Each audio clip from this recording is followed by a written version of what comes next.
Bonsoir, merci Kenda.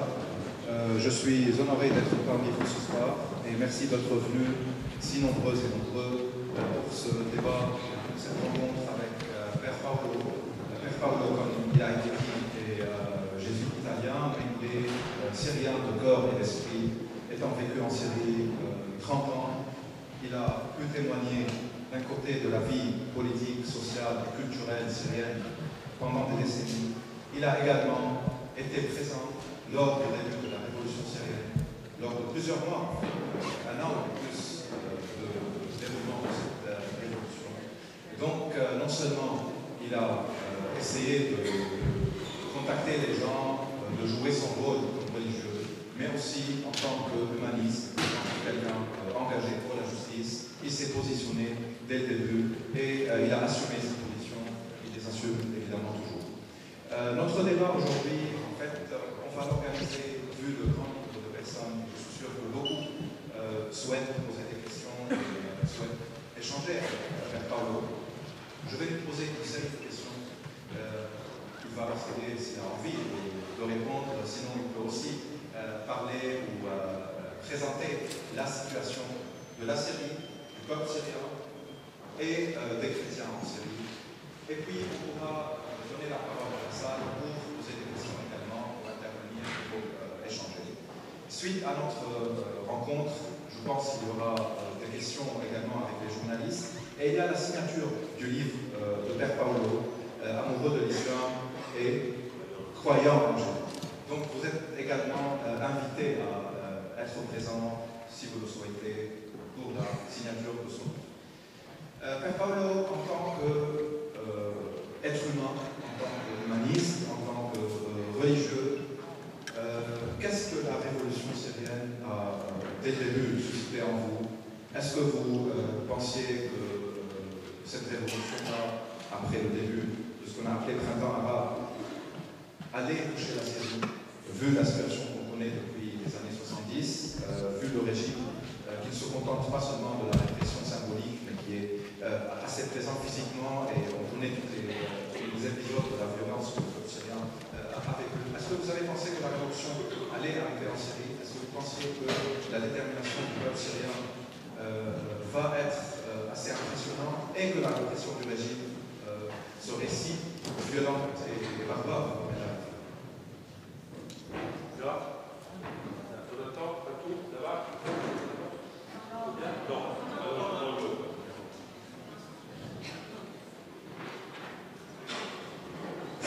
C'est mieux. Il y a quelques jours, pendant le voyage du pape au Liban, le journaliste, j'ai oublié le nom, de la Jazeera, voulait que je dise qu'il n'y a aucun problème en Syrie pour les minorités et que tout est parfait. La révolution est en train de restituer justice à tous et qu'il n'y a pas de problème. Alors moi j'ai essayé de faire mon discours tout un peu plus complexe que cela, quoi. Elle revenir ne répondait pas à ma question, et à la fin ils l'ont compris. Et moi j'ai écrit un petit message en disant jamais j'étais parmi les machaïs, donc les chefs musulmans, ou les khawar, les prêtres chrétiens, utilisés par les régimes. Et je ne commencerai pas maintenant, et je ne serai pas parmi eux dans le futur de la Syrie. Comme ça, c'est clair. Ce dimanche de janvier, quand Ben Ali est parti de Tunisie, ça avait un goût de Pâques. De froid, l'hiver chez nous à 1300 mètres, il n'y avait pas les odeurs de Pâques, mais il y avait le parfum de Pâques, une résurrection pour le peuple arabe. D'ailleurs, je ne fais que me tromper. Chaque fois que je veux dire révolution, ça sent résurrection.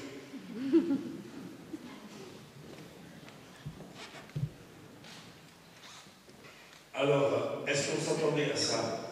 Mais c'est beaucoup plus que ça. On a travaillé à ça. Nous avons tous, chacun à sa façon. Je me rappelle, Hala, où est-elle Hala? Nous avons travaillé dans le cinéma, nous avons travaillé dans la culture, nous avons travaillé dans le dialogue islamo-chrétien, nous avons travaillé dans la lutte à la désertification, nous avons essayé de travailler sur la société civile. On a tout essayé pour voir, de convaincre le régime que le temps était venu de changer. Quand vous êtes un mafiosi, vous aimez que votre enfant devienne un docteur et qu'il oublie ses origines mafieuses, qu'il devienne une personne comme les autres. Que votre fils ou mari ait des enfants normaux. Ils devaient penser pour la génération enrichie de leurs enfants que c'était beaucoup mieux d'accéder à une vie honorable. Ils avaient ramassé suffisamment d'argent, ils pouvaient vivre de rente pour des générations à l'étranger. Ou à l'intérieur du pays, si nous le situons, reste communément quelque chose de notoire. Mais ça a été systématique, oui. Il y a eu un moment en 2005, on nous a interdit d'utiliser le mot société civile. Parce que c'était un mot utilisé par l'Occident pour pénétrer parmi les fils de la résistance antisioniste et anti-occidentale du régime, qui était tellement clair qu'il était prêt à tous les marchandages pourvu qu'il garde son pouvoir.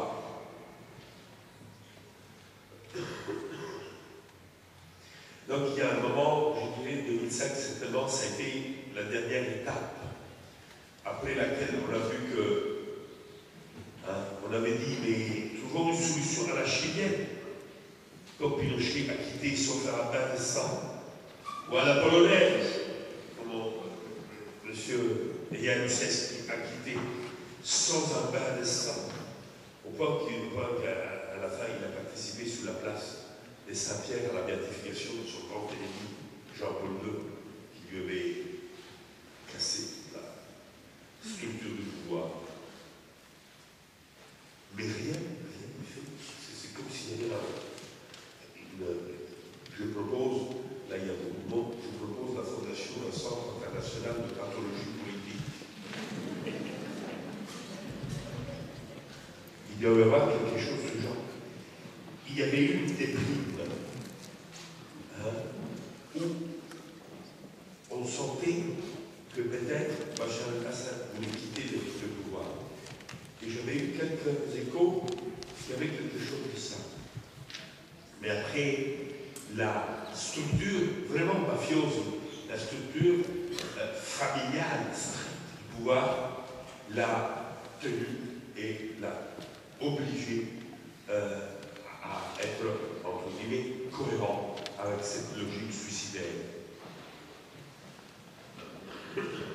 En janvier, la révolution égyptienne était en cours, elle allait s'achever, heureusement pour le peuple égyptien, très rapidement par rapport à nous, au l'heure, au martyrs de la révolution égyptienne, des Tunisiens. Qu'est-ce que c'est? Rien par rapport au désastre. Et s'il était là, il vous le dirait, Éric Chevalier, l'ambassadeur, est venu chez moi et nous avons partagé des idées. J'ai dit, Éric, moi je m'entends encore dire ça comme si c'était quelqu'un d'autre qui disait ça. Il faut 200 000 morts et la division du pays. Chacun de ces gens-là sont prêts à tuer 5 000 personnes de leur propre main. Parce que la crainte, la manipulation idéologique du régime, le long de 3 générations, a été telle qu'ils sont complètement dans une boule idéologique et paranoïaque qui fait que ça fait une structure de peur qui provoque un sadisme sans limite. Et c'est ce qui s'est passé. Nos jeunes, on les a tout de suite attrapés, torturés sans merci, détruits, poursuivis. Le mensonge s'est tout de suite érigé à système. nous dit, mais comment la Syrie était en paix, la Syrie était en harmonie? Bien sûr, quand on passe au tourisme. Est-ce qu'au tourisme, on vous a montré le sous-sol? On vous a montré les champs de torture? On vous a montré les gens pour des décennies dans les prisons de M. Assad? La guerre dure en Syrie depuis 40 ans. La guerre civile est là depuis 40 ans. Elle est apparue au grand jour. Nous avons essayé de tous nos moyens pour en sortir d'une façon pacifique, sans le bain de sang. Mais le bain de sang était déjà là. Il fallait l'interrompre. Et cela a été impossible. Donc, les jeunes obligés à tirer sur leurs compagnons, les jeunes soldats obligés à faire la guerre à leur propre société, ils ont dit non, ils ont fait défection. Et c'est là que le noyau de l'armée syrienne est né. Jusqu'en juin 2011, je me suis appelé, pardon, j'ai fait un peu d'historique, mais comment ma perception des choses. Je me suis appelé à la diplomatie du Vatican et à d'autres partenaires en disant, mais faites quelque chose. La guerre civile est déjà là. Alors il y avait une grosse discussion dans la Révolution. Est-ce que c'est une révolution ou c'est une guerre civile? C'est une révolution. Mais la réaction du régime a pu créer une guerre civile. Et donc il y a une guerre civile, c'est un fait.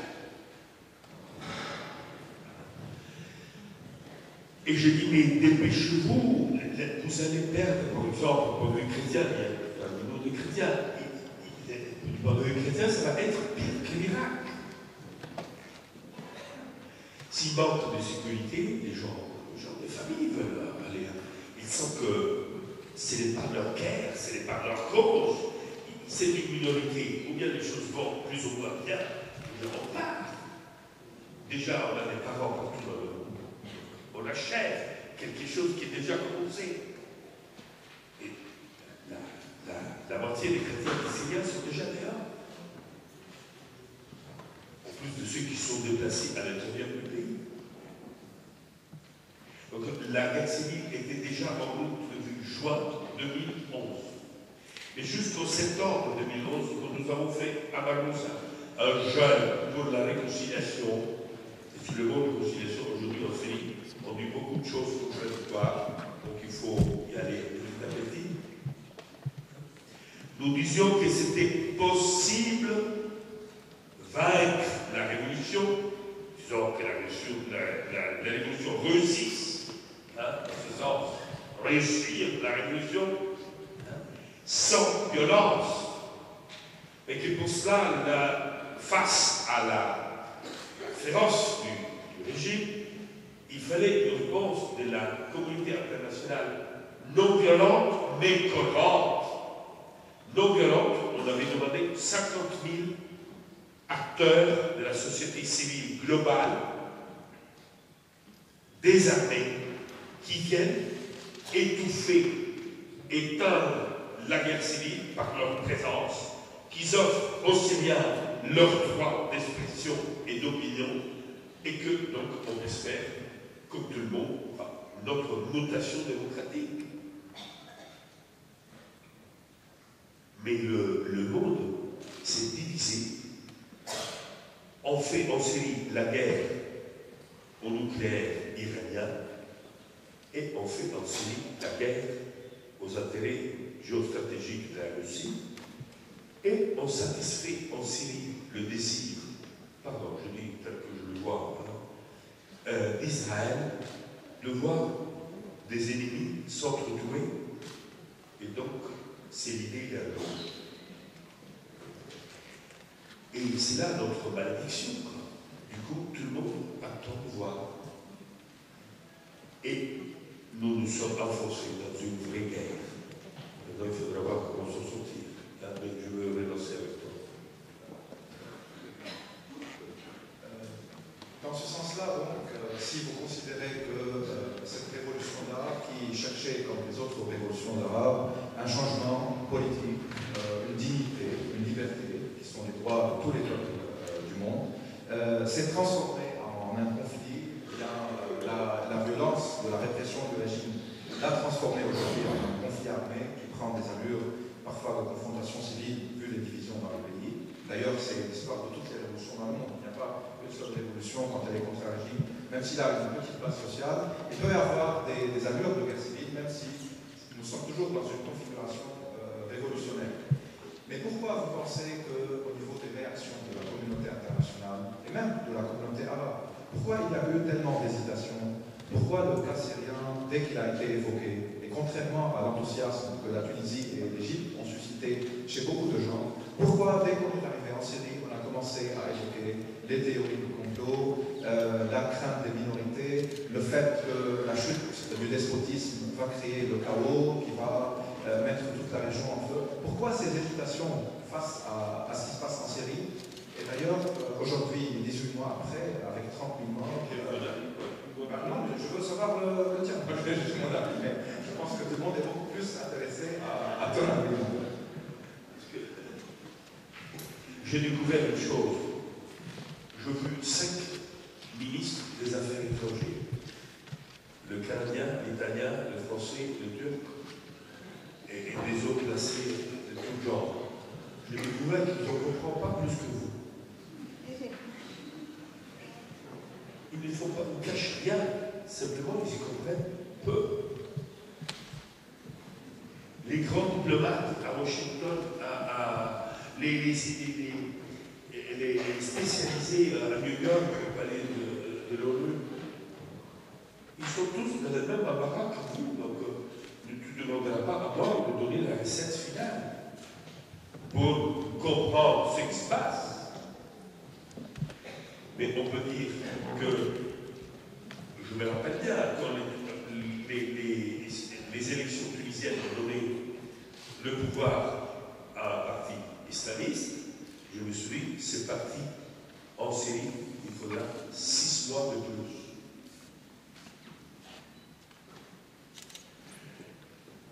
Quand les islamistes ont vaincu les élections en Égypte, je dis, ah, voilà, encore, pour vous, c'est encore plus long. Quand en Libye, les choses sont allées mal, quoi, dans un sens, je dis, voilà, c'est raté pour nous. Et quand au Yémen, les choses se sont beaucoup compliquées. Hein, la situation du Yémen n'est pas complètement différente de cette syrienne. Vous aurez pu aller dans cette élection. Et donc, la Syrie paye un peu les difficultés de tous les autres. En plus, les armées occidentales sont battues dans l'Afghanistan. Tout le monde le sait. Peu le disent, disant aussi franchement que moi. Et l'Occident a perdu la guerre d'Afghanistan.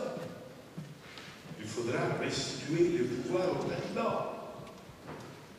C'est pas amusant, après des milliers de morts. La guerre de l'Irak a été un grand succès pour l'Iran et un désastre pour les Occidentaux. Et donc, on peut bien comprendre qu'ils n'auront pas envie de se mouiller en Syrie, c'est évident. De venir sur l'eau du ciel, comme en Libye, c'est impossible. De venir par terre, personne n'a envie, et c'est notre tragédie nationale. Il y a un autre élément, c'est une capacité de l'État syrien, de l'État, du pouvoir, du régime. L'État syrien, c'est très équivoque comme expression. Ensuite, vous avez un État théâtre, une scène de l'État, hein, où il n'y a aucune décision qui est prise. Toutes les décisions sont prises derrière comment dire au théâtre, dans les coulisses, quoi. Hein, dans les coulisses de la sécurité. Il n'y a pas un acte d'État qui ne doit pas être confirmé, inspiré par une décision de la sécurité. Et la sécurité, elle n'est pas en elle-même un pouvoir, elle dépend de la coupole familiale. Et que ça, c'est la structure. Pas que j'ai dit aux diplomates occidentaux, mais n'envoyez pas vos ministres, envoyez vos chefs de sécurité faire la diplomatie. Ces gens-là comprendront.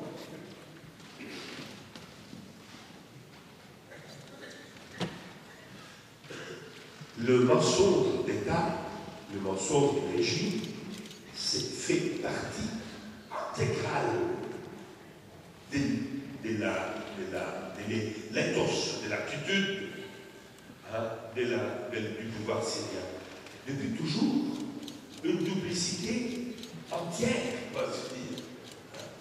Et donc, cette capacité s'est révélée, par exemple, par la manipulation de l'information occidentale.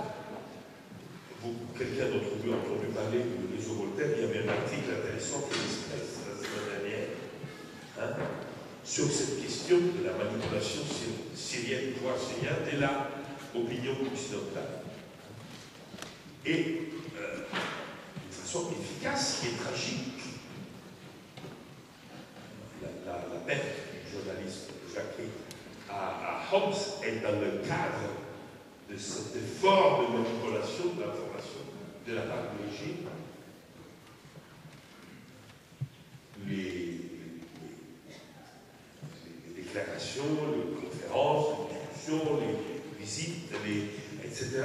de Sœur Agnès de Clara sont dans une assumption de responsabilité de la part de quelques ecclésiastiques et des leaders musulmans aussi, de donner le cachet, le pouvoir, l'autorité de la voie religieuse à la mensonge de l'État syrien qui nie la révolution. Le négationnisme, disons,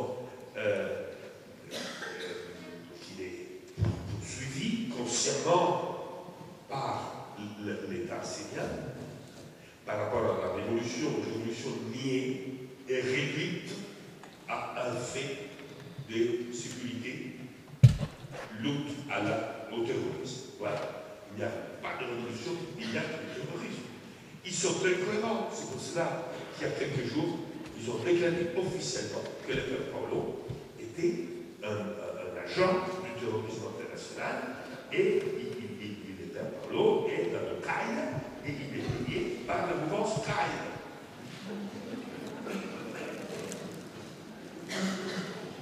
Puisqu'il est avec nos ennemis et que le théorème, c'est qu'il n'y a qu'une complicité stricte entre sionistes, américains, français, catholiques, Arabie Saoudite, Turcs et terrorisme musulman, donc ils sont tous avec le terrorisme musulman, y compris le Japon. C'est un négationnisme incroyable, fait que les mêmes sujets qu'en Europe, par exemple les identitaires extrémistes européens de droite ou les anti-impérialistes d'extrême gauche sont unis pour nier la révolution syrienne. Et que les mêmes sujets culturels qui sont tentés d'antisémitisme en Europe sont les plus actifs, ceux qui ont nié la Shoah, ni la révolution syrienne. Donc cette attitude de négationniste, c'est une pathologie d'esprit. On invente un mythe et on le croit, parce que ça correspond à une haine.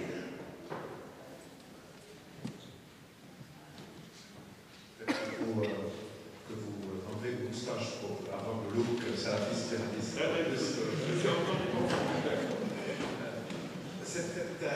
Ce commentaire, en fait, sur ce mariage incroyable entre l'extrême gauche et l'extrême droite dans la négation de la révolution syrienne, dans l'explication de ce qui se passe d'une manière assez simple, d'oublier qu'il y a des millions de Syriens dans la rue, de considérer que tout ce qui se passe, c'est juste des frontières, du pétrole, de la manipulation de certains États du Golfe, des États-Unis. On fait qu'une partie de l'extrême gauche, comme beaucoup de l'extrême droite, soutiennent directement ou indirectement le régime syrien. Mais certains Père parlent souvent de la peur des minorités, parlent du fait qu'ils sont surtout inquiets pour les chrétiens syriens qui sont effrayés par les islamistes. Maintenant, on parle de plus en plus dans certains médias de djihadistes qui arrivent et que les chrétiens en Syrie sont aujourd'hui menacés, comme si donc le despotisme est leur garantie pour rester dans le pays. Qu'en pensez-vous de ce discours et qu'en pensez-vous en fait de cette question sur les chrétiens de la Syrie?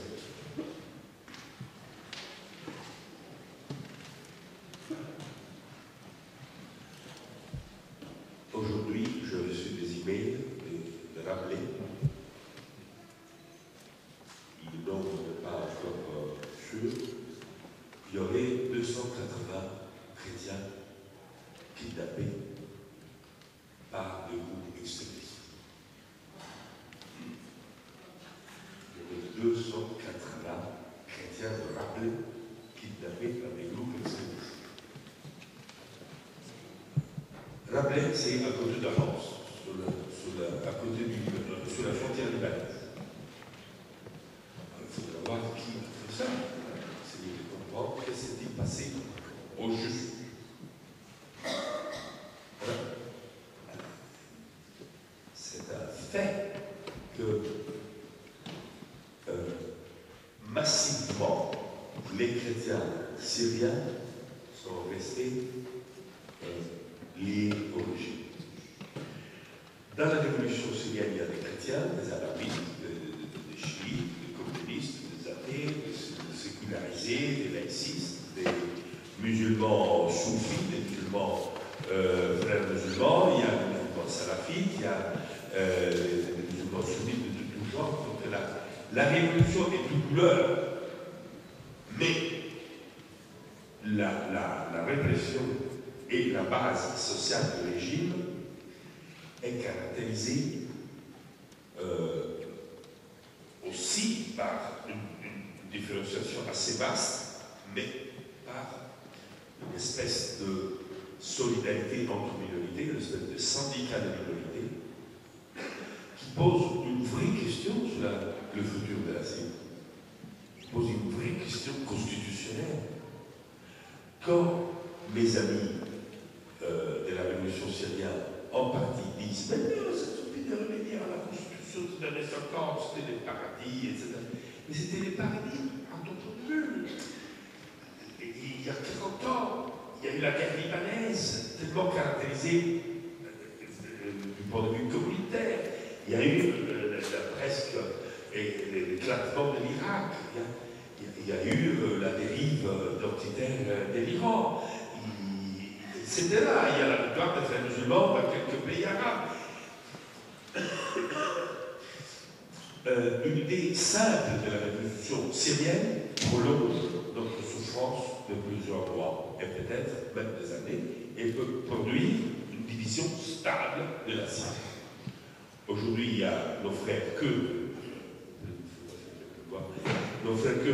travaillent à utiliser le moment pour prendre un morceau de la Syrie, et par nos concitoyens alawites, il y en a qui pensent que la seule solution, c'est diviser la Syrie, faire une espèce de Kosovo. D'ailleurs, la Russie serait contente de prendre une revanche par rapport au Kosovo et se venger aussi du push en Libye.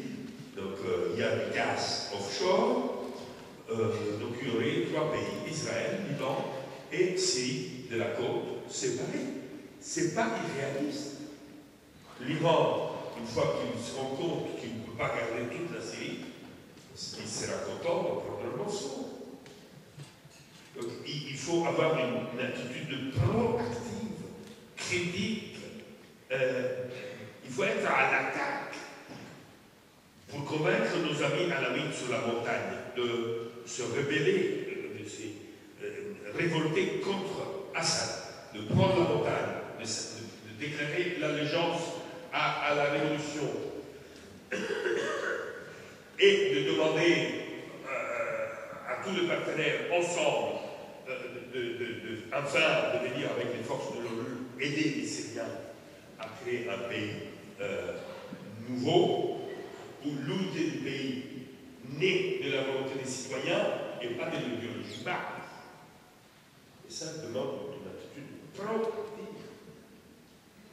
On est en train d'étudier à Bruxelles l'hypothèse de faire un bureau constitution et réconciliation. Parce qu'il ne faut pas attendre le day after. C'est ridicule, il n'y a pas de day after. C'est le day after le disaster, il n'y a rien à discuter. On est déjà en retard de plus d'1 an. Toutes ces choses-là, elles étaient à faire au début. Mais vous ne pouvez pas y arriver. Donc, maintenant, à nouveau, il faut poser cette question. Moi, je remercie infiniment les jeunes qui m'ont invité, qui sont dans une attitude fédérative. Ils veulent refuser l'idée de ces sectarismes dans l'arc-en-ciel de l'opposition syrienne. Chaque fois que je discute avec un Syrien qui représente un parti, un programme, un agenda, avant d'entendre la spécificité de ton parti, je veux entendre l'inclusivité de ton parti. Avant de savoir qu'est-ce que tu as de spécifique à offrir à ton pays, je veux connaître comment tu veux fédérer les Syriens, comment tu veux les unir. Je veux t'entendre sur ta vision par rapport à la tolérance entre nous, à l'union entre nous, à l'unité entre nous.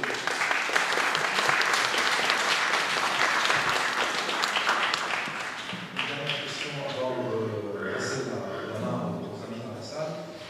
Finalement, comment vous voyez les choses et quelle sorte de transition, si on peut encore parler de transition, vous voyez, vous avez parlé de réconciliation et vous avez dit qu'il faut faire attention à ce terme. Que voulez-vous dire par cela et quel scénario vous souhaitez, vous espérez voir? C'est une question délicate.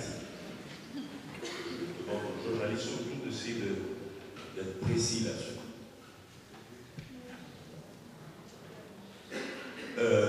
C'est un scandale qu'un prêtre catholique demande d'armer une révolution. Et moi, j'assume ces scandales. Mais cela ne va pas de soi, ni sans une souffrance inouïe.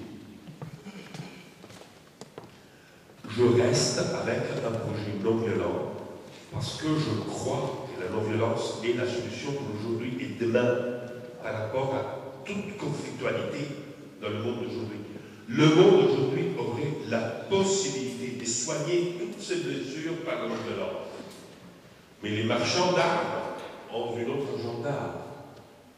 Donc la nécessité des armes pour se défendre devient un dogme. Mais dans la situation actuelle, après cet manque, cet exercice d'irresponsabilité de la société internationale, la paralyse de la responsabilité internationale après 3 vétos de la Russie au Conseil de sécurité, le martyre d'un peuple entier, pas seulement les morts, mais les torturés, c'est pire d'être mort. Cela demande une prise de position. Les Syriens sont en train de continuer leur révolution et ils en payent toutes les prix avec nos jeunes. Je ne crois pas qu'on peut faire des leçons de non-violence quand nos pays européens, occidentaux d'ailleurs, ils sont tous protégés par des armes hyper technologiques. Tu n'as pas le droit de faire la leçon de la non-violence quand tu es prêt à utiliser tes armes pour tes propres intérêts. Si nous déclarons qu'un peuple a le droit de se défendre, nous déclarons aussi qu'il y a un devoir d'assistance au peuple en train de se défendre. Cela est à faire avec sagesse, limitation dans le temps, limitation dans l'espace, limitation dans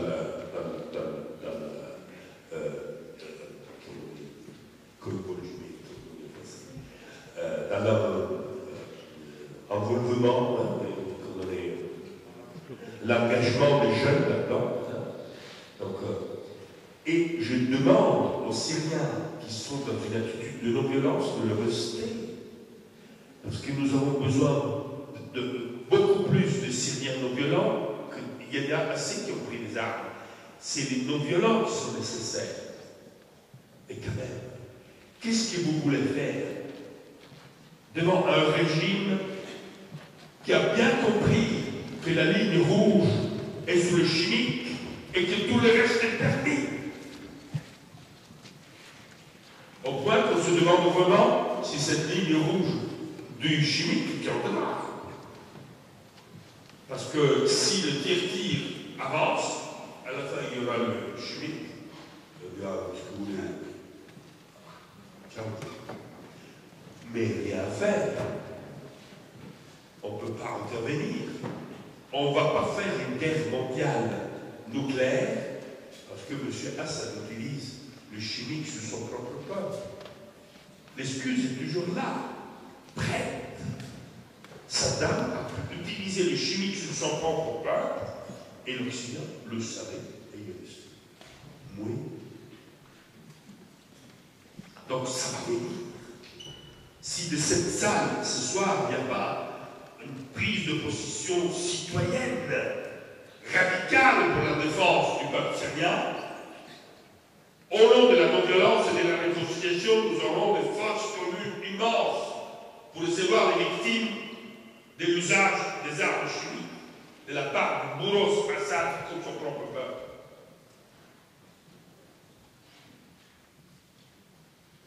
J'assume donc la responsabilité de dire que ces devoirs d'assistance d'un peuple en détresse, en danger, plus qu'en danger, en drame, en acte, que de lui donner les moyens de se défendre, et que cela doit être fait avec la sagesse qu'il faut pour que les armes ne tombent pas dans les mains des plus extrémistes, qui ont un autre genre par rapport à la démocratie syrienne. Nous savons qu'il y a des extrémistes à bord, il y a des clandestins extrémistes à bord du bateau de la Révolution. C'est les mêmes extrémistes que M. Bachar el-Assad a envoyés en Irak. C'est les mêmes extrémistes que les Assad ont utilisés au Liban et qui sont la manipulation vous êtes tous des gens bien, c'est difficile pour vous de comprendre ça. Il y a un marécage où les mafias, les services secrets et les extrémistes religieux sont entreliés dans une même boueuse pleine de crimes. Donc ils sont là et ils prennent nos jeunes dans une hystérie de violence. Donc il faut bien savoir choisir ce partenaire et en part de donner la capacité à ceux qui pourraient être des partenaires, comme il faut la future armée d'une Syrie libre, démocrate et pluraliste. Civile, bon. Et alors, maintenant et par la suite, il faudra s'occuper de récupérer nos jeunes, nos enfants tombés dans l'usage extrémiste de la violence. Il faudra, si on me demande, j'irai voir au Liban si c'est possible de faire une médiation pour comprendre ce qu'on peut faire pour libérer ces 200 personnes. C'est une vraie tragédie pour la révolution, c'est bizarre. Parce que ça va convaincre tout le monde qu'il n'y a plus de révolution, il n'y a que de la violence sur terre. Mais la responsabilité est à tous ceux qui se sont cachés derrière leurs doigts pour nier la révolution syrienne. Et ils ont fait tout l'espace à l'extrémisme. Mais c'est un très mauvais calcul là, parce qu'afghaniser l'Asie depuis le Pakistan jusqu'à la Palestine, c'est un mauvais calcul.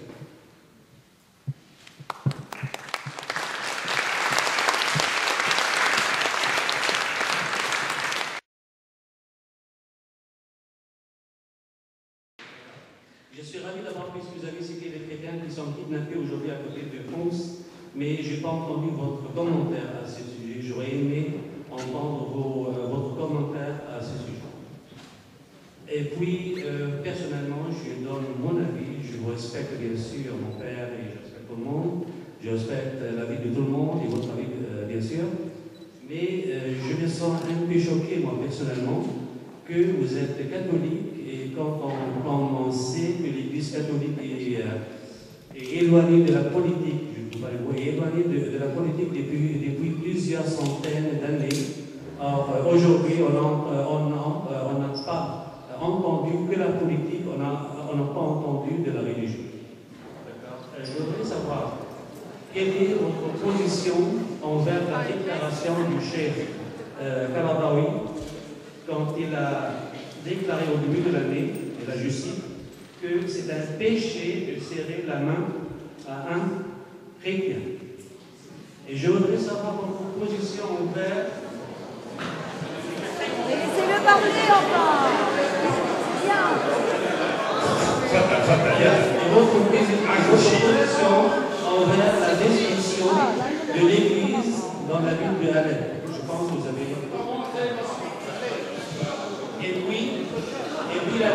Et puis la déclaration du gouvernement d'Arabie Saoudite qui a demandé de détruire les églises au Proche-Orient. Bon. Le chef Karadawi, il n'est pas syrien et il n'est pas un de nos guides spirituels. Il est certainement un chef important. Je crois qu'on a besoin de bien discuter avec lui. Le problème, ce n'est pas de donner la main à quelqu'un ou pas. Si quelqu'un a un problème rituel qui l'oblige à ne pas donner la main à quelqu'un avant la prière, c'est ce qu'on fait. Je ne veux pas obliger tout le monde à me donner la main quand on veut. Il faut voir quand on a envie de nous donner la main l'un l'autre. Le problème, c'est de se respecter profondément en décidant de vivre dans une société commune. Donc, je voudrais bien rencontrer M. Canada et d'ailleurs, j'ai demandé à Jazeera de créer des occasions pour ces rencontres. Voyez, le désastre de notre communauté chrétienne, c'est que nos chrétiens sont restés collés à la télévision à entendre les prêches de la haine de l'Uqtas Zakaria, du Khalat al-Hayat, et qui était le père spirituel de cet imbécile américain qui a fait le film contre le prophète. C'est un enseignement de la haine qui est en train de nous chasser de l'Orient. C'est le fait que nous n'avons plus une réponse théologique sur notre désir d'être avec l'autre. Nous n'avons pas une réponse catéchétique. Vous voulez entendre un discours religieux, le voilà. Nous n'avons pas une réponse spirituelle sur la valeur d'être ensemble, de vouloir vivre en chrétien, en milieu musulman, parce que nous avons besoin de les aimer, de les considérer, de les respecter. Et alors c'est là que vous découvrirez un voisin musulman tout à fait aimable. Mais essayez.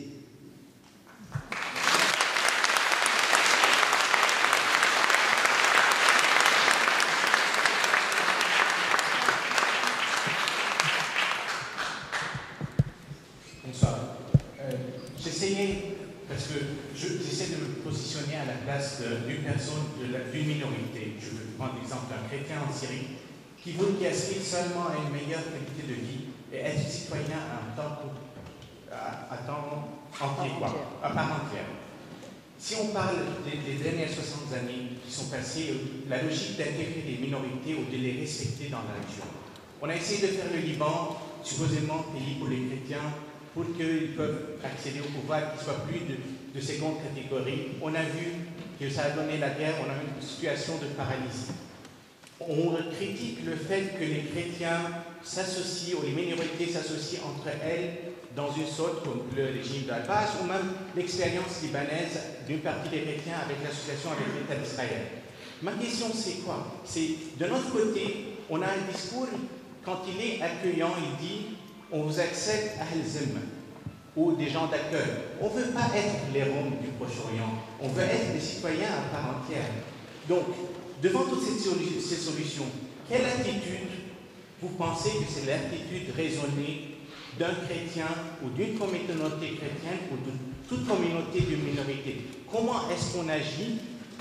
Parce qu'on ne peut pas s'allier entre minorités, ça va donner l'exemple de l'Irak.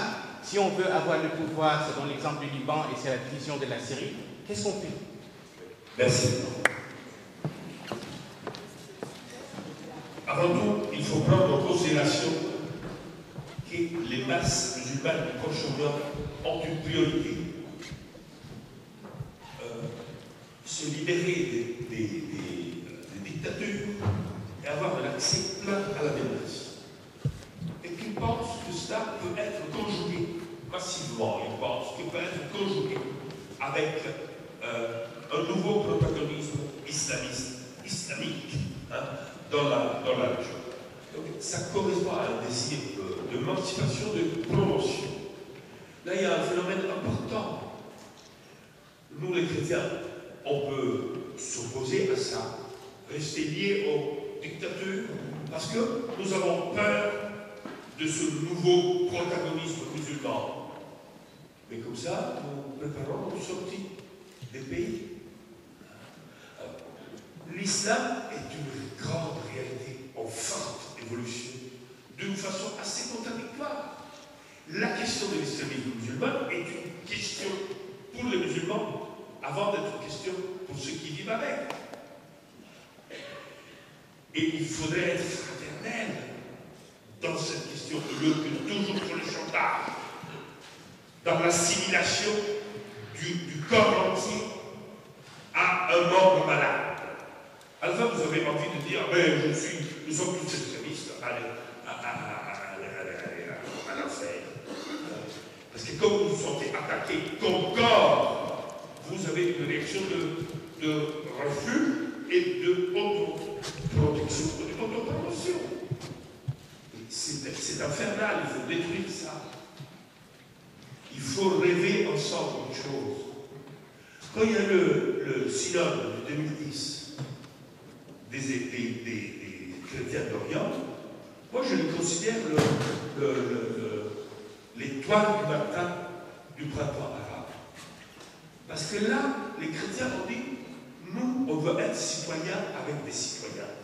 Nous voulons travailler pour les droits de tous les citoyens. Nous voulons participer. On passe de la protection de l'ennemi à la solidarité avec nos voisins. D'être protégés par les dictateurs à la responsabilité citoyenne, ensemble. C'est ça le grand pari. C'est le grand pari. Les musulmans doivent pouvoir réinterpréter même leurs mots dans une évolution qui doit être endogène, bien que inspirée par toutes les expériences positives ou négatives, par opposition, qui se passent dans le monde. Même l'idée de vie que facilement est sacralisée. C'est le mot de la tolérance tout le long du Moyen-Âge qui a permis à la civilisation arabe, musulmane, chrétienne, juive de rester plurielle face à des empires qui étaient exclusifs. L'empire musulman reste inclusif, pas dans la perfection, par rapport à d'autres structures, comme le l'islam chrétien, qui étaient dans l'exclusion. Donc nous avons plutôt besoin de retrouver ces symboles pour pouvoir réinventer un arabisme écuménique, l'arabe comme une koiné. C'est pour cela qu'il faut offrir au Kurdes une idée de l'arabité, qu'elle soit une maison de l'accueil, de l'hospitalité, de la fraternité. Un Kurde doit être chez lui en pays arabe. Un Arménien est chez lui dans la terre arabe. Un Syriaque est chez lui dans la Jazira arabe. Un Chaldéen, un Syrien, un Copte, ce que vous voulez. Nous sommes chez nous Parce que depuis toujours, l'arabité est écuménique et accueillante, et pas exclusive. Et si pour un moment, l'arabité a été exclusive, parce qu'elle a essayé de s'aplatir sur la réduction culturelle provoquée par le nationalisme de racines occidentales européennes.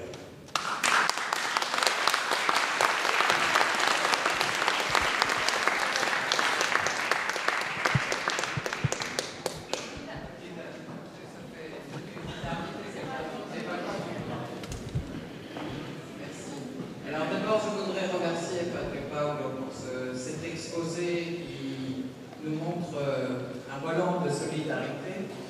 Mais bon, je voudrais quand même soumettre quelques questions à la réflexion.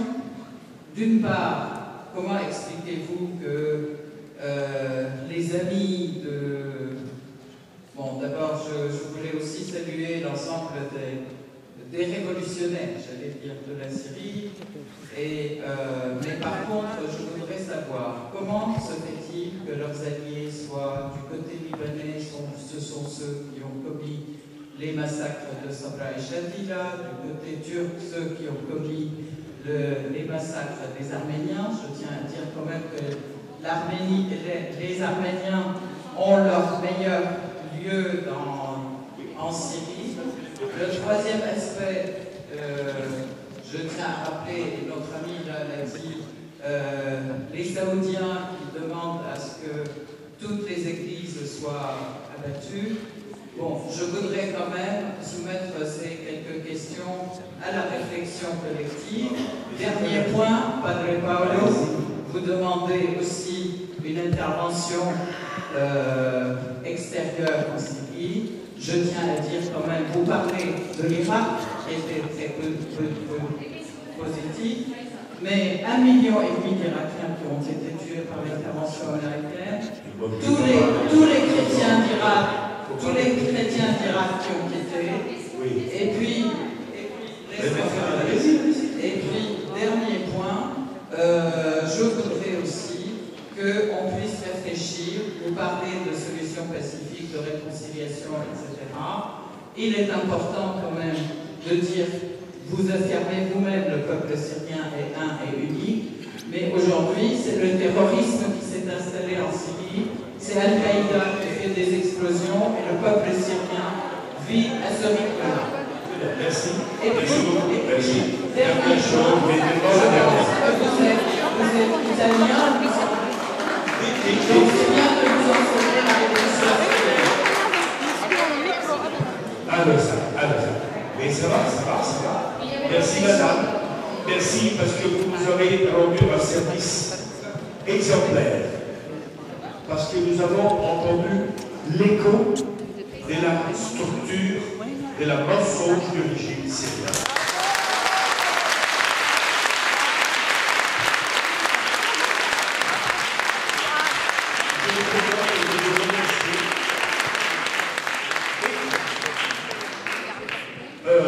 Je ne peux pas essayer de répondre à tous et chacun parce que vous êtes aussi dans la bagarre.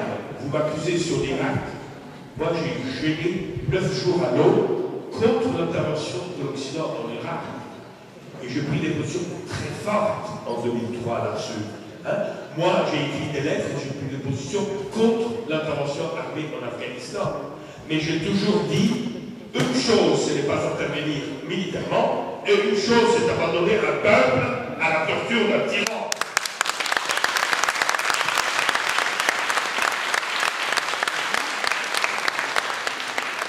Et je veux simplement venir à votre exemple turc, parce que là, la prochaine fois, il faudra être plus exact pour ne pas vous exposer à une critique facile.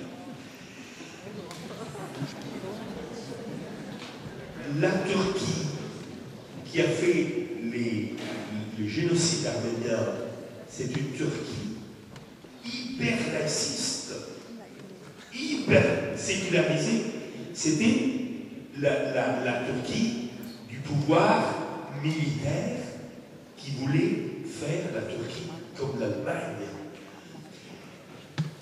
Et que c'est par une patience géologique que les musulmans turcs ont pu se libérer, et aujourd'hui, ces militaristes qui voulaient faire un push sont en prison, ce qui leur va très bien, hein, et que le peuple turc démocrate et musulman s'est libéré au fur et à mesure de ces fratras idéologiques du militarisme turc, hyper-nationaliste. Et c'est M. Erdogan qui a fait les grandes ouvertures aux Arméniens. Rien n'est parfait, mais si on mesure d'où il vient, on comprend qu'on a fait des pas en avant énormes. Et c'est les Turcs musulmans qui sont en train de se réconcilier avec les Kurdes. Il y a eu, ben vous ne le connaissez pas, je vous informe, les écoles de l'organisation Fethullah Gülen, hein, basées sur un effort d'harmonie interreligieuse parmi les Kurdes, les Turcs pieux, soufis. Hein, ils ont fait des écoles pour les Kurdes au Kurdistan irakien, et c'est par le biais de ces écoles que les premiers pourparlers diplomatiques ont été faits entre les Turcs et le pouvoir d'Erbil, et qu'aujourd'hui, la Turquie est le premier partenaire économique et politique d'Erbil. Donc, les choses changent, madame. Il faut rester avec les oreilles et les cœurs ouverts. Les mêmes réponses pourraient être données pour le reste, mais je vais commencer à oublier, il faut faire l'espace aux autres. Et je vous remercie encore une fois pour le service que vous avez rendu. Juste proposer des choses. Ce serait bien peut-être de regrouper 5 questions. Non. Ça pour gagner le temps. Alors, on attend tous ceux qui veulent dire quelque chose, après on dira quelque chose. Je voulais juste Deuxième proposition. dire quelque chose. En fait, moi je suis toujours étonné, à chaque fois que je suis dans une rencontre sur la Syrie, par les mêmes arguments qui n'ont rien à voir avec la Syrie. On se demande pourquoi des fascistes libanais soutiennent la révolution syrienne. Pourquoi le mufti de l'Arabie Saoudite a dit, excusez-moi, si jamais il a dit une expression d'une haine stupide et ridicule. Pourquoi il y a aux États-Unis des complots contre la région? On oublie à chaque fois que le peuple syrien a le droit de vivre en paix, en dignité, en liberté.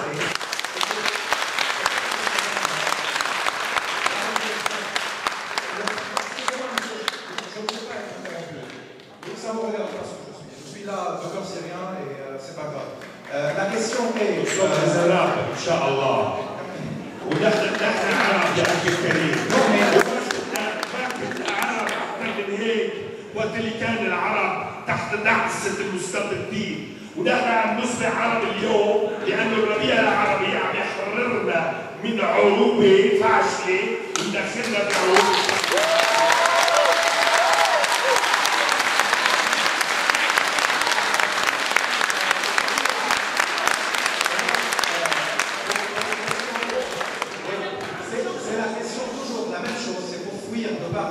En Syrie, de la barbarie d'un régime qui est là depuis 1970, d'un état d'urgence, de l'absence de liberté politique et publique, des prisons, des milliers d'exilés et de torturés jusqu'à la mort. On déplace le sujet, on oublie le fait que les gens se révoltent pour leur dignité, pour nous poser des questions sur l'Arabie Saoudite, les États-Unis, Israël, et pour fuir la réalité en cherchant soit des évidences, soit des exemples à la limite du ridicule et qui sont faux, tout à fait faux, scientifiquement parlant et non pas politiquement parlant. Bravo.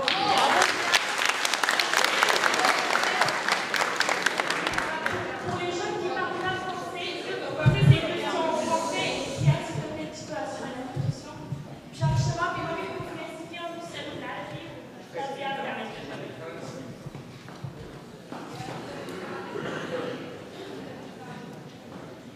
Merci.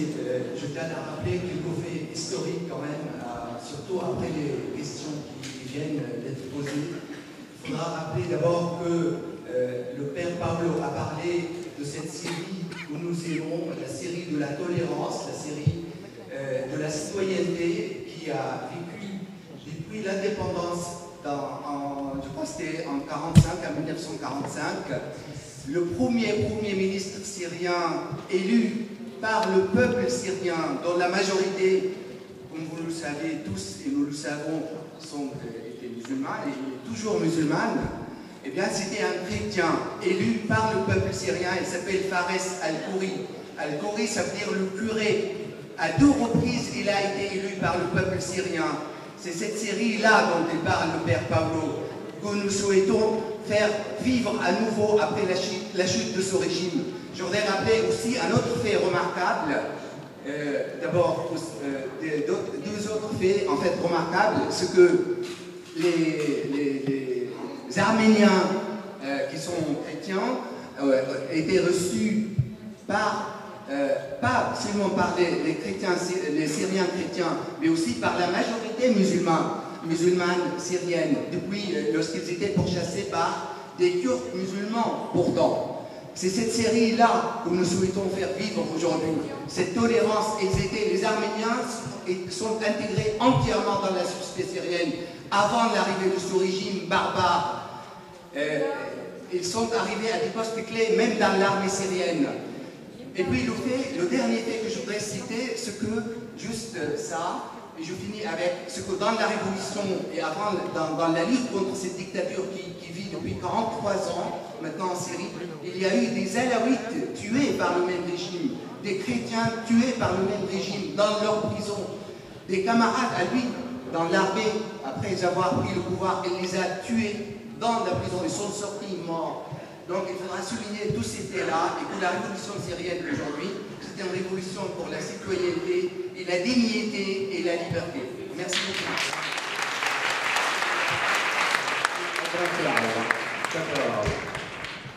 Rouba Sarkis, je suis citoyenne syrienne, chrétienne de religion. Je déteste parler de ma religion, mais maintenant vous m'obligez. On en a marre qu'on parle de notre religion, de notre protection. On est là depuis 8000 ans, dans cette Syrie. L'islam est venu après nous et il ne nous a pas chassés. Et personne ne nous a chassés avant et personne ne nous chassera après. Sachez-le. Maintenant, la Syrie est blessée. Chrétiens et musulmans, des enfants sont en train de mourir. Vous attendez quoi? Les chambres à gaz?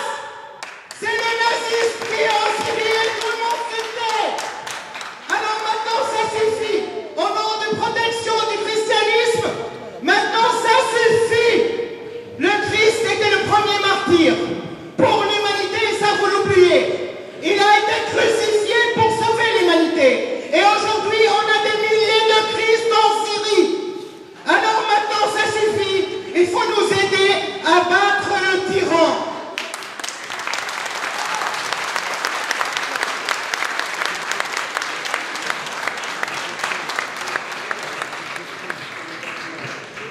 Essayez de poser des questions. Bonsoir.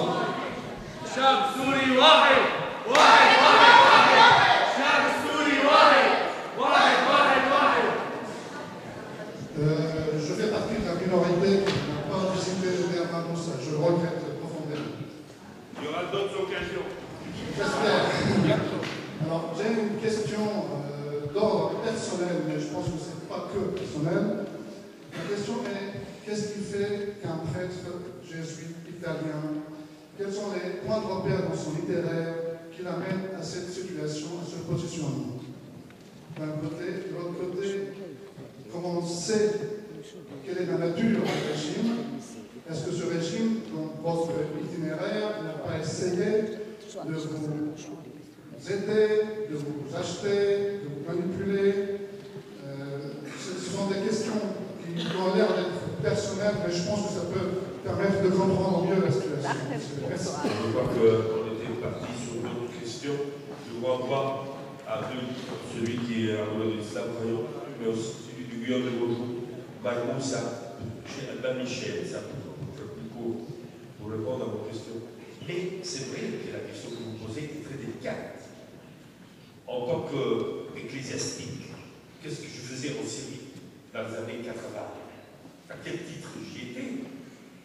Le gouvernement syrien donnait des permis de résidence à des religieux et religieuses étrangers pour que les chrétiens de Syrie soient à l'aise d'un côté et pour que les États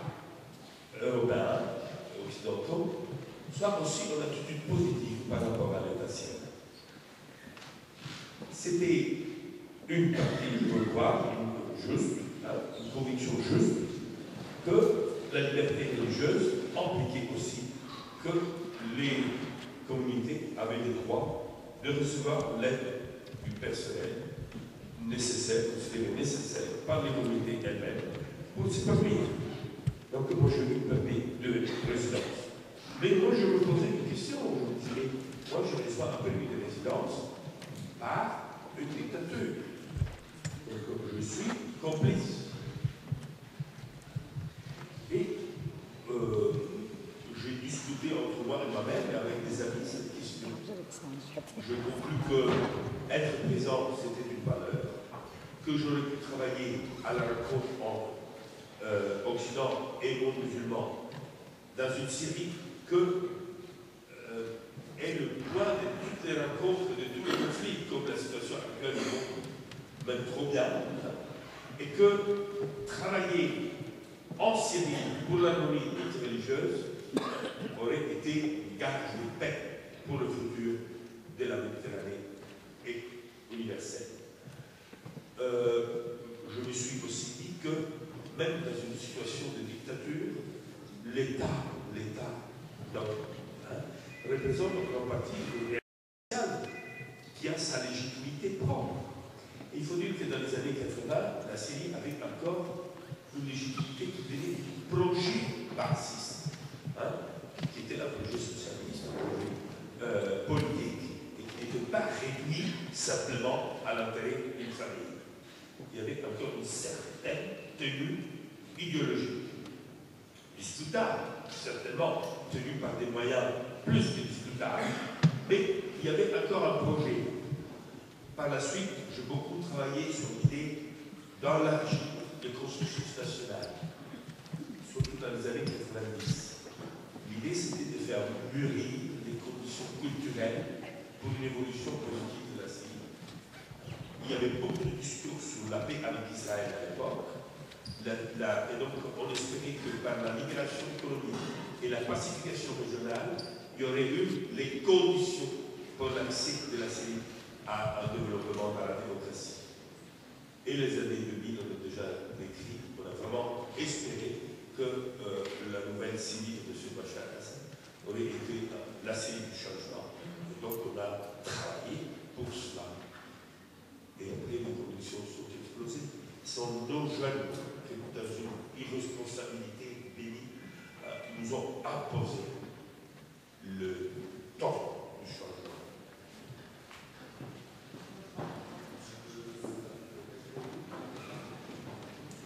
Bonsoir, Pedro. J'ai une seule question. Ne pensez-vous pas que la référence à l'arabité effrayerait plus les minorités en Syrie qu'elle ne pourrait les unir, notamment les Kurdes? Et alors que les Kurdes sont partie prenante dès le début à la révolution, et que justement cette référence à l'arabité les effrayerait, et qu'ils ne pourraient pas prendre part. Ouais. Comme ça, tranquillement. Vous êtes kurde, vous? Oui. Je suis très honoré de parler avec vous. Et c'est magnifique qu'il y ait des Kurdes ici. Et je crois qu'il faut en parler. Alors là, sur le monde d'aujourd'hui, ça veut dire celui de demain, il y a un article sur la question. Alors, quand je parle avec les Kurdes, je me dis, il y a plusieurs solutions. Je suis parti à Solmani, à Erbil, à Kirkuk, où je suis passé souvent en Turquie kurde, et même en Iran, au Libye. Donc, la question kurde peut être réglée de deux façons. Une sanglante et traditionnelle. On veut la liberté de la nation kurde, et donc il faut séparer les Kurdes de Turquie, les Kurdes d'Iran, les Kurdes d'Irak et les Kurdes de Syrie pour faire le grand Kurdistan libre et national. Moi, je crois que dans une logique d'indépendance nationale qui serait le droit de tout le monde, cela aurait tout le raison d'être. Sauf que tous ces Kurdes-là, on veut aussi très liés aux aux histoires de chacune de ces 4 nations. C'est-à-dire qu'ils appartiennent à la quantité et en même temps, ils appartiennent à la civilisation de chacune de ces nations. Et le fait d'être kurde ne les a pas empêchés de participer de façon active, magnifique, à la réalisation et l'épanouissement de chacune de ces 4 réalités civilisationnelles. 2 arabes, une iranienne et l'autre ottomane et turque par la suite.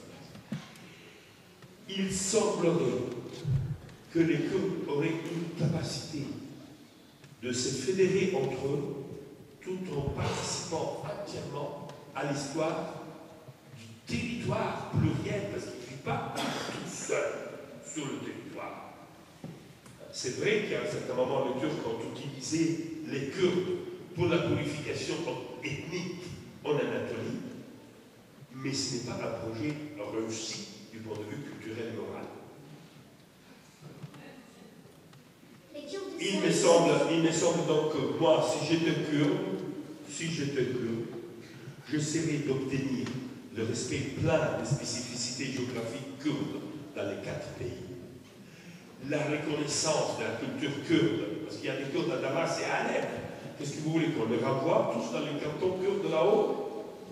C'est des Kurdes de Damas et d'Alep depuis des centaines d'années. Ils sont aussi de Damas et de la nation kurde. Est-ce que c'est un projet de renvoyer les Kurdes de Damas?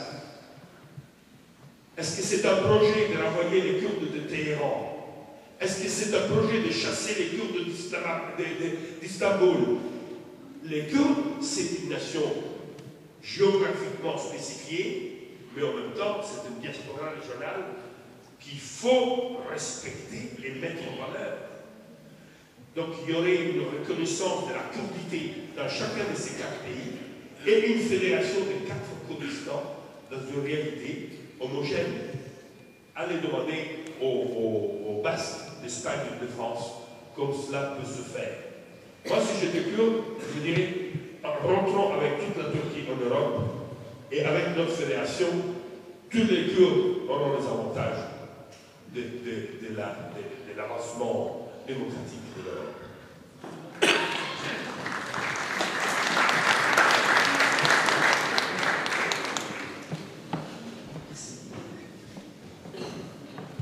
Bonsoir. Pardonnez-moi si je pose une question que vous auriez déjà évoquée, parce que je suis arrivée en retard. C'est une question à un journaliste. Je voulais savoir si dans les derniers temps, vous étiez sur le terrain en Syrie, vous avez eu l'occasion de dialoguer, de discuter, de rencontrer des islamistes extrémistes. Et dans ce cas-là, quel a été le contenu de vos propos?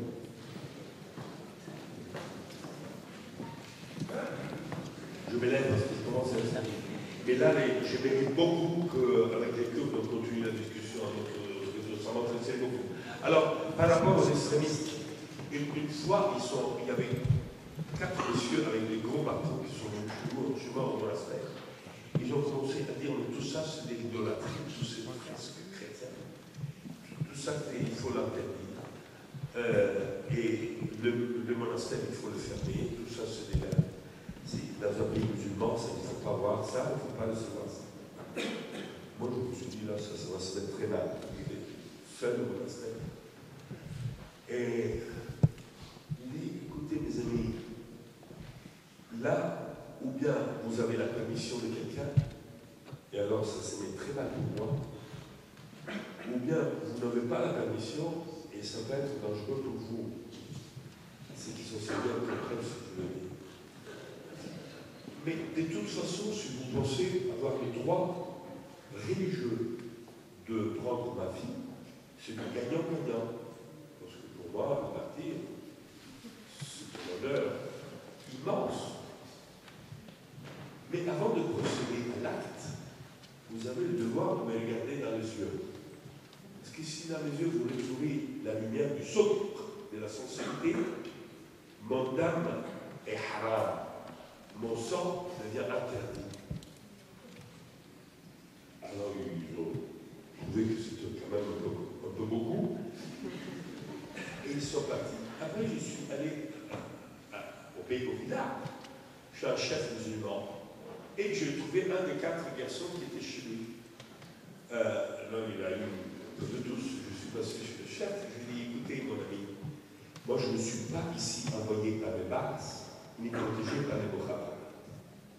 Ou bien je suis votre voisin, protégé par votre prise de position en termes à votre culture, votre civilisation. Vous êtes content que je suis sur le territoire, ici, avec vous, travailler avec vous, et j'y reste, autrement, je pars. Et il y a eu un renversement entier de position. Et ce dialogue-là a beaucoup produit pour le bien de notre vie commune. Il y a d'autres occasions, hein, il y a des occasions réussites et des occasions pas réussites. L'extrémisme musulman, c'est une vraie question.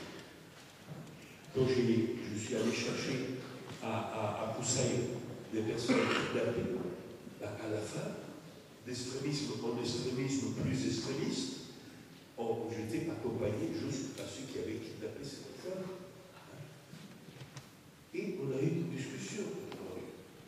Je leur ai dit, vous savez, en 2001, j'étais contre l'invasion des Occidentaux en Afghanistan parce qu'on avait utilisé contre les Russes le djihadisme musulman et maintenant on voulait les tuer comme des animaux pour se venger en masse de ce que seulement quelques-uns d'entre eux avaient planifié et fait. Donc je suis contre cette massification et moi je veux reconnaître votre sincérité. Je vois qu'on a une position très distante, mais que nous devons essayer de voir comment Dieu veut que nous servions autant que possible ensemble. Et une discussion intéressante qui a commencé sur le futur, sur l'espérance. Ils m'ont dit qu'ils attendent la venue de Jésus, du Mahdi. Donc l'espérance. L'espérance est liée en islam à la justice. C'est désir de justice, cette drame, cette soif de justice qui pousse tant de nos jeunes à la violence. Et là-dessus, il y a eu une conversation intéressante. Ils m'ont restitué la personne kidnappée.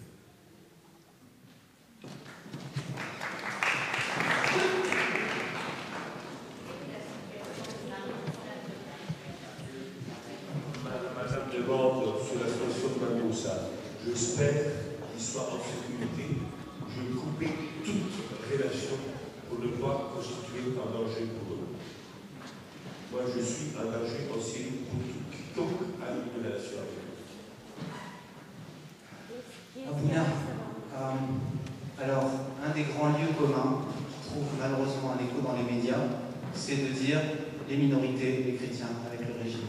Pourquoi est-ce qu'on ne parle pas des Assyriens d'Aprasake et de Kamishli qui, au début des manifestations, mars, avril, mai 2011, ont rejoint le mouvement pacifique de révolution? Pourquoi est-ce qu'on ne parle pas des chrétiens de Ezra qui ont vu un massacre sous leurs yeux en avril 2011?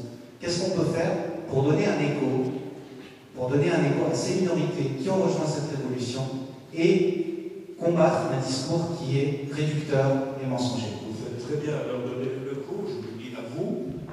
Et j'ai rencontré effectivement le parti assyrien partout dans le monde. Ils sont très actifs dans la révolution. Et c'est bien. Personnellement, je n'aime pas de voir des milices armées au nom de la religion chrétienne. Donc on va demander Saïev sur la chaîne Orient. Et je vous dis que je préfère que les jeunes qui croient en conscience se battent pour leur patrie. Ce serait mieux qu'ils rejoignent l'armée syrienne. Il suffit de faire des groupes chrétiens armés qui risquent de se trouver en condition de devoir tuer d'autres chrétiens organisés par d'autres groupes chrétiens armés opposés à ça. Il y a 5 jours, à Kilis, un membre de l'armée syrienne m'a assuré pouvoir, à Hreitan, c'est le village où il est originaire dans Alep, m'ont montré le tombe de 2 chrétiens qui étaient morts avec l'armée syrienne, en combattant avec l'armée syrienne. Ça, j'ai et ça, on va les chrétiens ça, vous l'avez dit, vous faites bien de le dire. Et moi, prier ce que vous dites. Moi, je trouve que c'est très honorable que les chrétiens ont eu le courage de partir. Ils étaient des armée de l'armée syrienne de l'État, et ils sont partis avec l'armée syrienne. Ils ont combattu pour la liberté de leur peuple, ils ont donné la vie pour la liberté. Cela n'est pas en contradiction avec leur foi évangélique. Mais il ne justifie pas pour autant la création de groupes connotés religieusement chrétiens dans une guerre civile.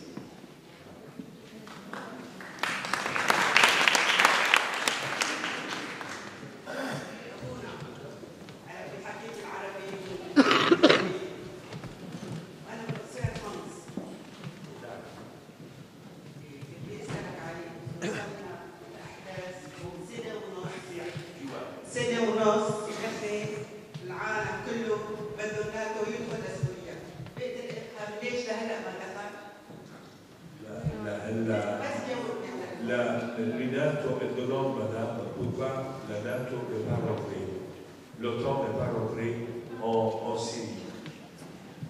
Madame, je vous ai déjà dit que les grands politiciens ne comprennent pas les choses beaucoup plus que nous, gens de rue. Vous disiez madame Le Pen.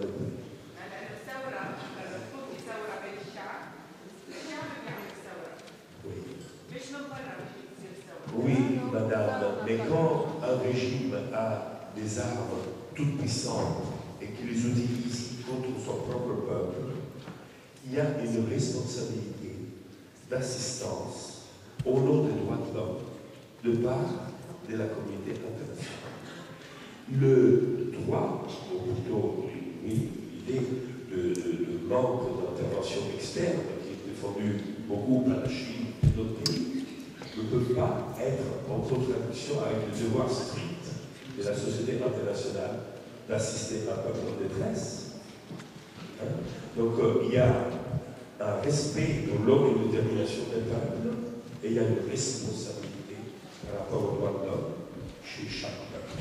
C'est deux principes qui quelquefois rentrent en contradiction, donc c'est la sagesse, la prudence et les situations qui déterminent les choix de la communauté internationale. Nous avons une communauté internationale qui est encore pas mûre.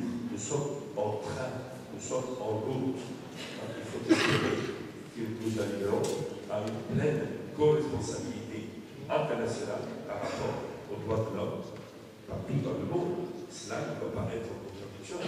Les droits du groupe étant le devoir de respecter la dynamique interne de chaque nation.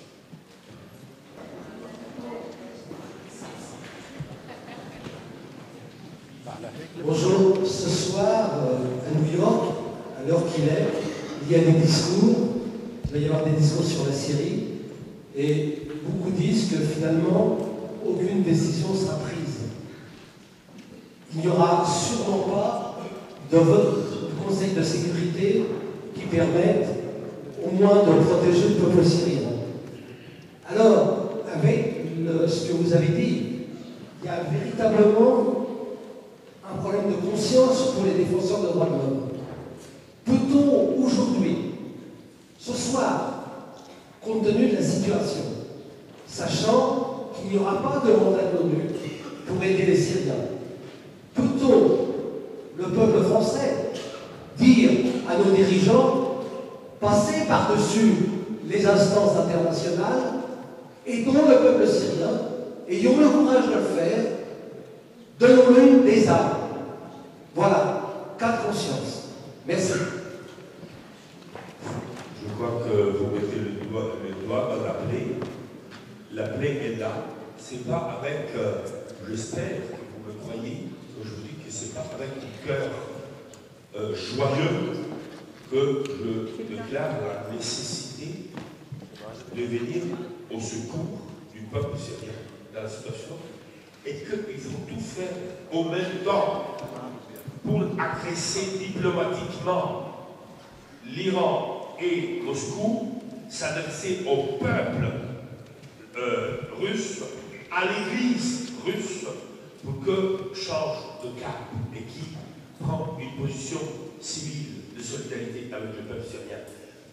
Il faut s'adresser au peuple persan, au peuple iranien, aux chiites du monde, pour leur demander d'avoir une attitude pastorale, mais pour l'harmonie.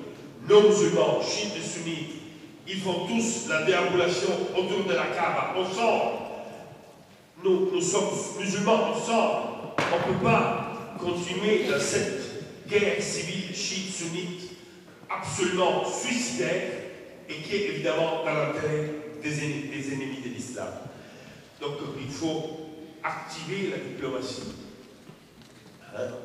autant que possible et en même temps forcer les choses du point de vue militaire pour arrêter les massacres. Et probablement il y aura un moment où, si nous avons les bonnes idées constitutionnelles qui peuvent fédérer avec nous les Kurdes, qu'aujourd'hui M. Bachar al-Assad pousse à la défection et à la séparation, et les chiites alaouites, que pour le moment sont dans la terreur d'être objet de victimes de massacres, d'une vengeance finale, définitive, où centaines de milliers d'alaouites craignent d'être détruits et tués. Donc il faut un moment où la communauté internationale puisse vraiment agir.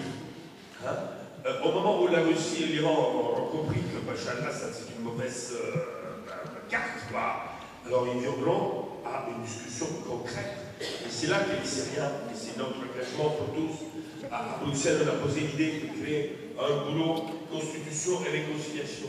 On ne peut pas attendre le day after. Il faut travailler maintenant au projet fédérateur de tous les Syriens, dans une cadre symbolique d'harmonie pour toute la région, y compris Israël.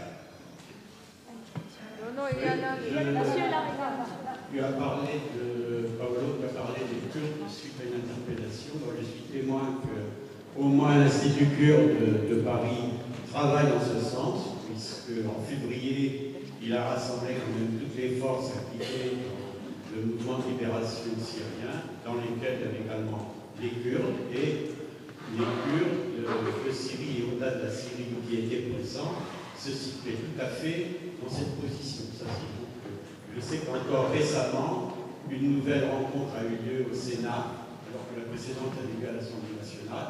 Donc il y a quelque chose qui se travaille et qui se fait dans le bon sens. L'autre point que j'aurais aimé savoir, depuis 92, cette époque où a commencé la grande activité que tu as amenée à Marmoussa, quel est l'impact de Marmoussa dans l'ensemble de ceux qui sont impliqués dans la révolution aujourd'hui? Je crois que c'est un symbole d'une perspective spirituelle sans laquelle la relation interreligieuse devient sèche et souvent une friction douloureuse. Sans une expérience spirituelle qui nous pousse à dépasser les mots pour un non-dit d'harmonie et de communion, la vie interreligieuse peut être pénible. Je vois que maintenant ça signifie ça pour beaucoup de musulmans et chrétiens syriens. Et donc un pôle symbolique d'une Syrie à venir. Je suis je viens de la Syrie il y a 2 mois. J'étais en prison pendant 26 jours. J'ai été dans la prison des chrétiens, des alaouites, des Kurdes. Toujours on parle de la minorité.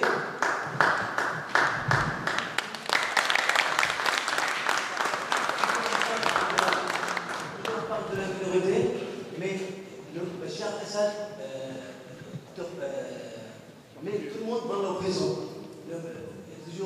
J'ai des amis des chrétiens, j'aime comme elles-mêmes, et Bachar al-Assad a détruit d'églises autant que de mosquées. Bravo. Mais je suis triste que les églises que les mosquées.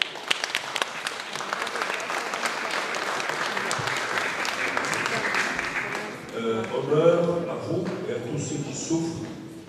Honneur, tahiyya, ihtiram, taqdir, lihadritak. Honneur à vous et à tous ceux qui ont souffert pour une Syrie.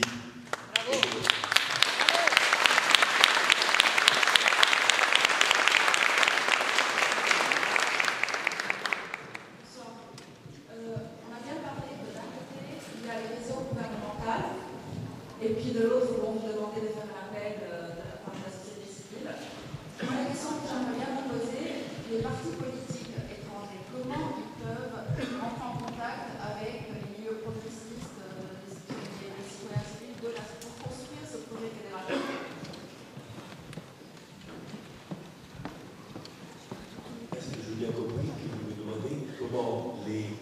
politiques progressistes dans les différents pays européens ou ailleurs peuvent se fédérer avec les Syriens pour obtenir le changement. Tout à fait. Et vous parlez précisément du Parti socialiste français. Oui. Bon, le Parti socialiste français est au pouvoir, donc il me semble que le moment est venu pour que ce profond devoir de civilisation française puisse être exprimé dans le plus bref délai et de la meilleure façon. On peut faire confiance à l'amitié franco-turque. Il y avait un problème à l'époque de M. Sarkozy dans les relations franco-turques. Je dirais que la question syrienne doit aujourd'hui être la nouvelle page dans une relation franco-turque tout à fait renouvelée, positive, orientée à une solidarité radicale avec les Syriens. Mon père, on peut rester encore 5 minutes ou c'est bon? Vous me dites, parce que je sais que vous êtes fatigué, vous me dites ce que vous pensez. Quand je suis fatigué, cela est ma façon d'exprimer la solidarité radicale, je dirais, d'abord avec les jeunes au fond. Donc, encore 3 questions. علا أتحدث بالعربية باولو إذا ممكن. علا عباس قناة الأوريان المعارضة. باولو تحدثنا قبل أيام بوسيلة إعلام كندية أن موقف المسيحيين في سوريا أو دور المسيحيين في سوريا قد أصبح فعالا بشكل لافت. أود أن أسألك كيف لاحظت ذلك؟ تحدثت عن مساعدات على الأرض بين المسيحيين لأشقائهم في العراق الديمقراطي، وتحدثت عن تحول في موقف رجال الدين المسيحيين من الولاء إلى الصمت الذي اعتبرته موقفا. هل نتوقع تحركا جديا من رجال الدين المسيحيين في سوريا في الأيام المقبلة أو الأسابيع المقبلة؟ بغض النظر عن بدك يعني أجاوب بالعربي؟ Ça va. Alors, la question est à propos des chrétiens en Syrie et de leur leadership. Les chrétiens en Syrie sont déjà très affaiblis par l'immigration. C'est une vieille histoire. Et aujourd'hui, cela est accéléré parce que la situation de guerre civile, surtout là où les chrétiens se trouvent ensemble avec les sunnites et avec les alawites, à Homs, tout le long de l'Europe, c'est un désastre, quoi. Donc on se trouve dans la guerre civile des autres. Et le choix le plus simple, c'est d'écouter. C'est évident. Donc d'un côté. De l'autre côté, par rapport au leadership religieux, qu'elle soit chrétienne ou sunnite ou autre, jusque-là, le pouvoir a trouvé que c'était bien d'avoir des gens de la sécurité habillés en évêque ou en chef. Donc, il y a une partie des hiérarchies religieuses qui sont plutôt des hiérarchies du système de la sécurité d'État. Après, il y a des gens qui se sont habitués, au fait, d'être des instruments du régime. Ils ont grandi au pouvoir par cette association avec le régime. Ils sont intégrés à cette logique et ils le restent jusqu'aujourd'hui. C'est pénible. Ils n'arrivent même pas à voir que ce régime à laquelle ils se sont liés, c'est un Moloch désormais destiné à tomber et ils n'ont pas de futur.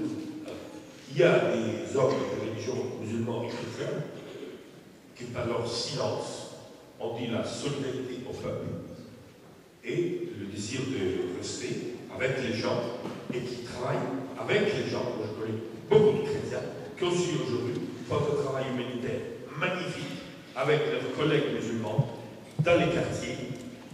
Ils sont pour la révolution, ils essayent de soulever, de protéger les gens, de les aider dans leur souffrance. Et souvent, c'est les mêmes qui sont emprisonnés et punis par un régime qui ne fait aucune différence entre la lutte armée et la lutte des armées.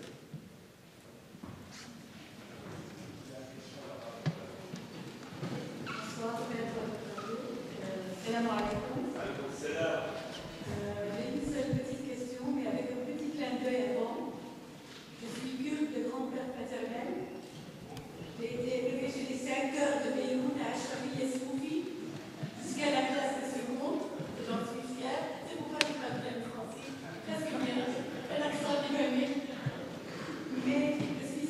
jusqu'à l'os.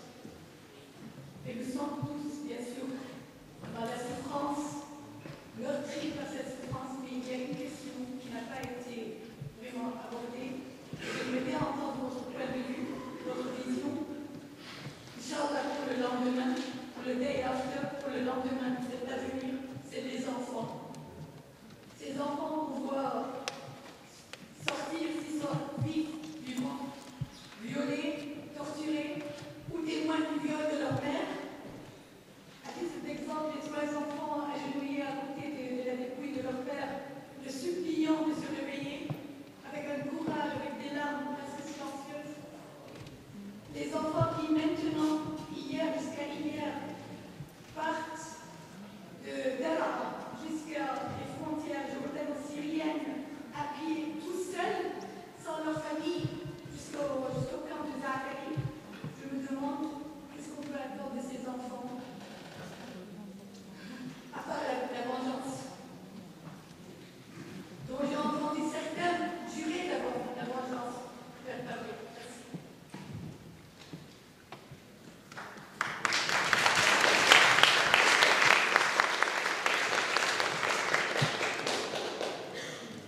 Si la vengeance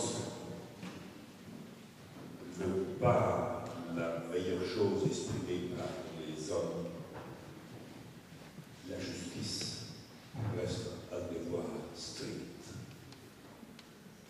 Nous avons besoin de temps d'activer à La Haye un dossier contre les crimes contre l'humanité pour que les crimes du régime syrien soient sanctionnés par la justice internationale. Et s'il y a des crimes du côté de l'opposition armée, nous demandons qu'ils soient sanctionnés autant. Nous savons qu'il y a une manque de proportion inouïe, incroyable, mais nous demandons justice pour tous. Parce que nous ne voulons pas une série de vengeance, mais une série d'équité, de fraternité et justice. Et ça sera la meilleure vengeance pour ces enfants. De vivre dans un pays.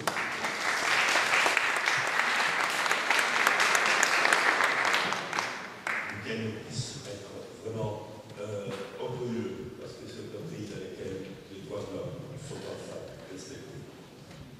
Dernière question, Père et Mademoiselle. Merci. En fait, vous avez dit dans une interview donnée à La Croix que vous aviez rencontré des frères musulmans aux États-Unis. Vous avez dit qu'ils ont changé de position. Donc j'aurais voulu savoir, mais de manière plus générale, pas pour les frères musulmans, mais pour l'ensemble de l'opposition syrienne, quelles sont les évolutions que vous avez remarquées, quelles sont celles qui vous inquiètent et quelles sont celles, au contraire, que vous souhaitez encourager de tout cœur? Par rapport à la question des frères musulmans de la révolution politique, elle est connue. C'est-à-dire que